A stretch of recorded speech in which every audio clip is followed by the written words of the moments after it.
تحقيق التنمية المستدامة والاجتماعية والاقتصادية في طاجكستان. واليوم كما ذكرت أول لقاء لي بعد تعيينكم رئيسا للبنك الإسلامي.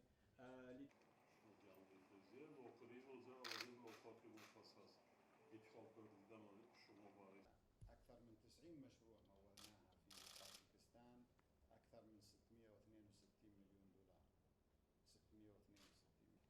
شكرا جزيلا فخامة الرئيس على هذا الوقت الثمين من وقت اللقاء بكم. طاجكستان من الدول الهامة في البنك، خاصة من ناحية حجم التمويل. لدينا أكثر من 90 مشروع